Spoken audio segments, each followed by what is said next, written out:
Hello everyone, welcome to another X-Wing initial impression video. This time we're going to be taking a look at the TIE RB FFG put out the Fury of the Empire article. So we're going to talk about the a cool, chunky, the wide boy TIE fighter from Solo: A Star Wars Story. I'm pretty happy with this one. It was one that I expected to come out sooner. I thought it would be in a wave of when Lando's Millennium Falcon came out. I expected it to be in a wave with that, but we didn't get it. So I wasn't sure it was going to arrive at all. But here we have it. It's separate from the LAT and all of those ones, and it's not in that wave. It's actually due. Those are due September 25th. This one's due October 30th. So a separate wave. So maybe we're gonna get more in this wave. It's going to be pretty interesting. I'm quite excited to see what's going to be in it.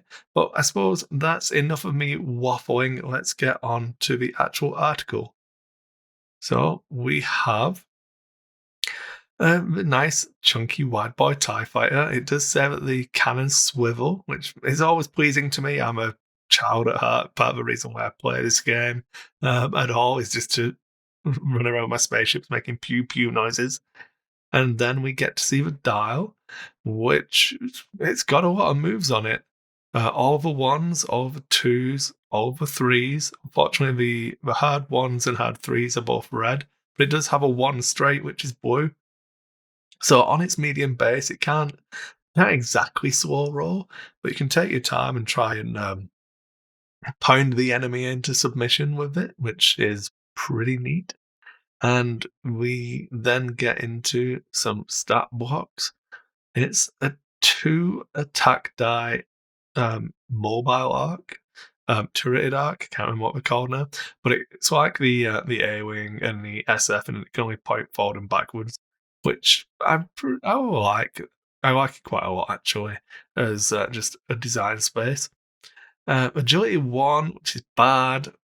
8 hull, which is good. So yeah, I would you kind of put it? Like it's a different type of TIE fighter with that dial and that health pool and that agility. So it's not going to fit into your swarms. It's going to involve a different kind of list. But we get to see all of the pilots. Obviously, we've got the Onyx Squadron and Cardia Academy Cadet in there is Initiative 1, Initiative 3. And then we have the highest initiative we see is 4 for Rampage, and his ability is interesting. Um, I think, well, I'll talk about the ability first, just on its own merits. So, after you execute a 3 or a 4 speed maneuver, you may choose a ship in your firing arc that you are at range 0 to 1 of. If you do, that ship gains 1 strain token or 2 strain tokens if you are damaged. So, you're going to take damage and you're probably not going to die from it, so you're probably going to get it to trigger the second part at least once if you're playing for it. But then when we look at the speed 3 and 4, obviously there's as much as you can get on it, but you're not going to be wanting to do these that much because you've got Talon rolls and 3 herds are both red, and then the rest are white. So you're going to be it's kind of just charging in there and seeing what happens. Um, I think you could maybe make it work against some lists if you hang back, take that long range engagement, and then try and just punch into them to be a blocker, which at Initiative 4 you can probably get away with. But I'm not, I don't know. I'm a little bit worried that it's probably the wrong platform for that kind of thing. So mm, I'm, I don't know. It's weird because I like the ability and I like the ship, but I don't know that I like the combination at the moment. And then we have Legendary, and it's Onyx 2. Initiative 3. While a friendly ship at range 0 to 2 performs an attack, if you are in the defender's right, starboard or aft, no, port or starboard, left or right arcs, I can't remember what the terminology is in the rulebook. The attacker may re-roll 1 attack die. So my instant thing was, oh, that would stack with like Hellrunner, so you could have Leighton flanking and then a mini Hellrunner mini swarm coming in. And then I started thinking about the points of that. And like when we look at this platform, 218, uh, and yeah, I kind of worry where we're going to be sitting because it. I don't think I should be allowed to um have like 6 of them. I think that gets silly. I think if you can only have 4 of them, then it's probably overcosted because you need room for some of these cool upgrades we're going to talk about. So you're sitting in that kind of, if you just take them with nothing, 5 kind of ship swarm. So what's it, 40 points effectively.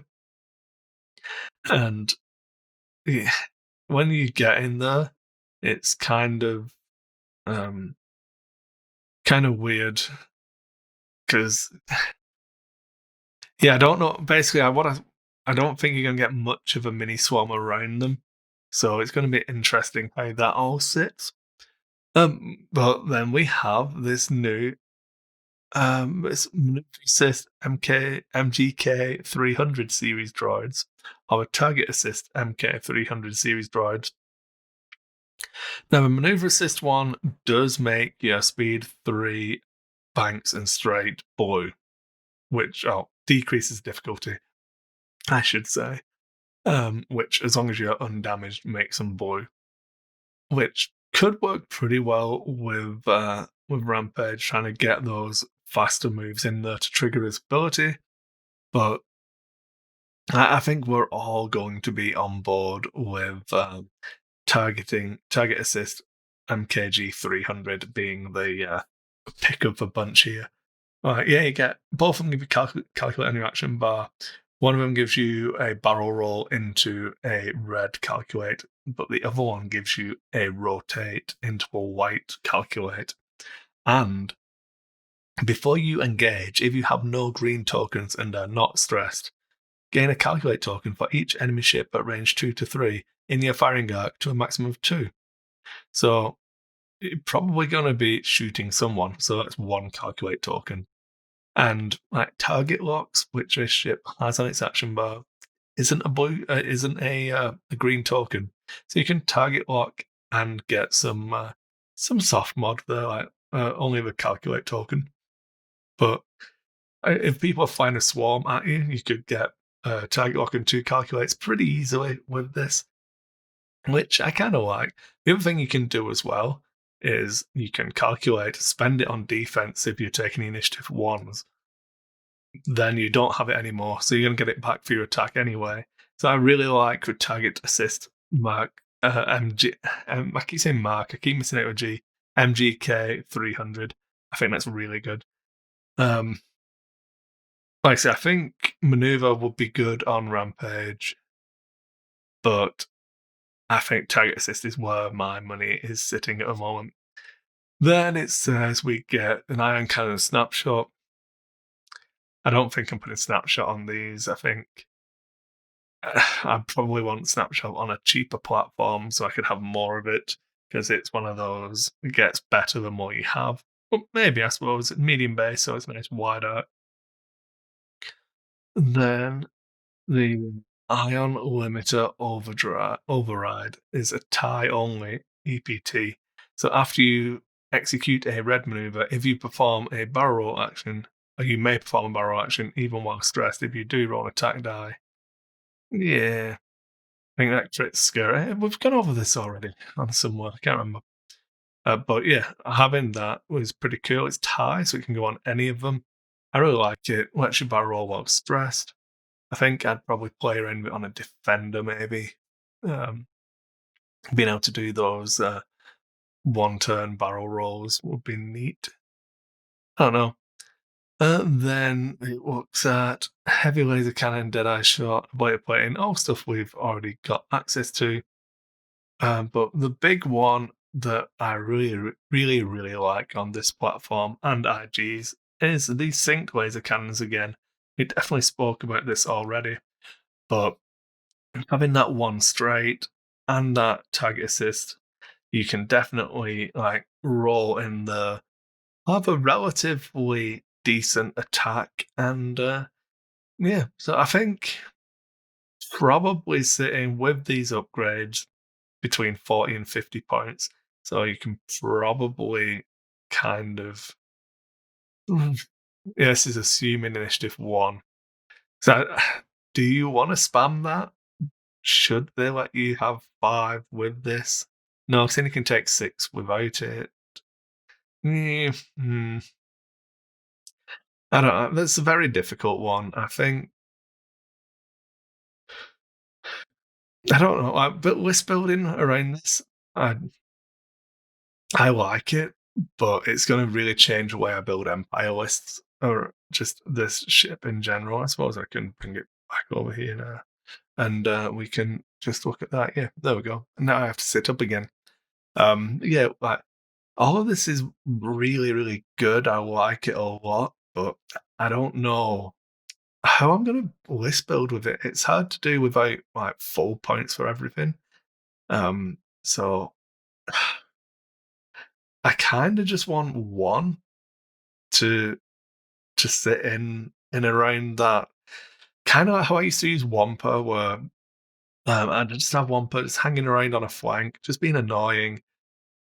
But this is going to be a much bigger investment than that. But it's also going to be 8 hit points that can like reliably get mods on itself for shooting.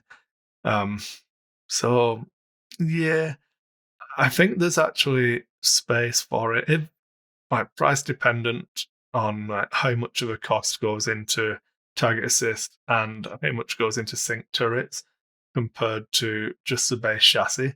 I think there's actually room for them to just be in there naked as well. But uh, hmm, I do like the idea of one just being that annoyance, having that reinforce action. Did have reinforce, yeah, white reinforce action and being able to just get in the way. So maybe that's a use for Rampage. You fly straight at them as quick as you can. You take a reinforce, and then you go, okay, you guys can have strain, and the rest of my guys are going to try and blow you up. And I think something like that could be pretty cool. So yeah, maybe I'm coming around on Rampage. In fact, so what else would I put with that? Probably try and get like 3 attack die ships, or maybe strikers, and get those weird approach angles or interceptors. Um, where else are we? Like in paces, I mean, it would help the aces push damage through, and he's being annoying. So where I believe some ace lists have kind of dropped down to like Vader Inquisitor Rampage or Vader Whisper Rampage. If that all fits, could be interesting. Because what initiative 4 pilot were people using? Can't remember. Is it Vinder's seen some play? Yeah, I think that there's probably a list in there depending on the points.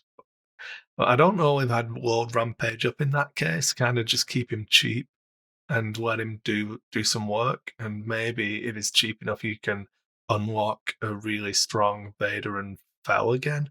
Get those I6s instead of having to drop a couple of I5s. Yeah, that's probably what's going to happen. For myself, I'm 100% getting one, but secret is, do I need two? Um, I really like it, and it's got twirly bits. So I'm probably am going to order two. This is kind of like my position I had for a lot, where I wanted two, but I only wanted one and want two. It's back and forth, so Um, yeah, I'm gonna get one. I think this is one. I'm only gonna buy one for now. And then once we see the points, if I can spam them, I'll get more. So maybe I should get two just in case they sell out. No, I don't know. Let me know how many you are gonna get, folks, and let's go from there. Um, let me know what I've missed because there's obviously some combos that I've been terrible at. So put something in the comments. It really helps on the YouTube algorithm as well. I've been trying to do a little bit more work for the channel, trying to get these videos out once a week again now, since we seem to be getting news for X-Wing. I have been playing some games in the background. So hopefully I can do some better content for you all again and try and rebuild the channel a little bit. So yeah, let me know what you guys have been up to. Let me know what your current squad is in the comments and we can talk about that. I do have a couple of should I fly things in the bag and some different written articles I've been looking at doing of why you should fly different squads that I've been teaming up with a Sentry Box for. So stay tuned for that content. Yeah, but like, comment, subscribe, all the good stuff, and I will see you on the next one.